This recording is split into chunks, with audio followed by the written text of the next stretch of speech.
What's up, everybody? It is Coach Paul here from Rise Above here in Shorewood, and I'm here to tell you that back pain is complicated, and if anybody tells you otherwise, don't listen to them because back pain is complicated. And I'm going to explain why. Back pain is technically a symptom. Now, because it's a symptom and you're feeling pain, there has to be a cause for that symptom.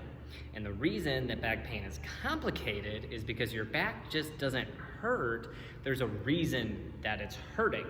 And the reason it's complicated is because it can come from literally so many things and it's very overwhelming.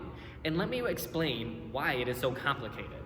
If you take a look at these amazing stick figure drawings from your professional artist myself has drawn, I can kind of indicate why back pain isn't so simple.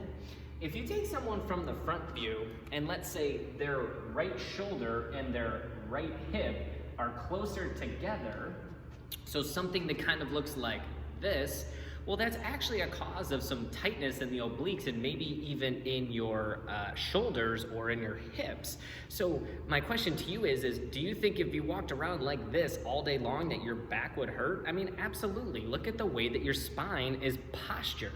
So let's take a different approach to it, because the thing about the spine is it doesn't just work in one plane of motion. It has rotation, flexion and extension one way, and flexion and extension the other way. So let's look at the side view. This is a really popular view for people to have back pain, and it's because it's from the desk. When people work 40 hours sitting behind a desk all day long, they tend to have what we call those pronated rounded shoulders forward.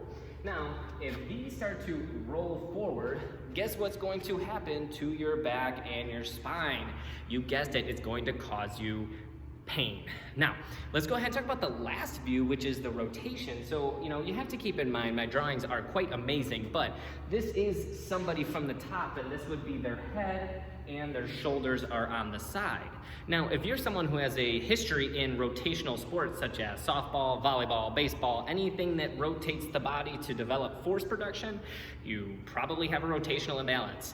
If you're someone who drives a car, you probably have a rotational imbalance. Probably asking why? Well, the seatbelt's always on the same side, so guess which way you're rotating over and over and over again. So think about it. If this shoulder tends to sit more forward and this shoulder tends to sit back, or I'm slightly rotated like this while my eyes are facing forward, do you think that that could cause you back pain? Absolutely.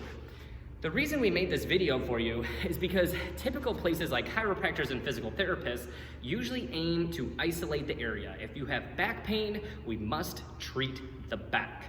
The problem with this is that everything is connected, my fingertips to my head, all the way down to my toes. And if you don't address the body as a whole, you could be leaving yourself susceptible for injuries in the future. Keep in mind, physical therapists and chiro might take you out of pain in that moment, but if they don't teach you the proper muscle and movement mechanics for your body, you could just end up going back to the way that you were before, or worse, developing a new injury that you don't know how to deal with. Here at Rise Above Fitness, we take the whole body approach. We work from your ankles to your knees to your hips, core, shoulders, and your head. Everything is connected, and you should treat it that way.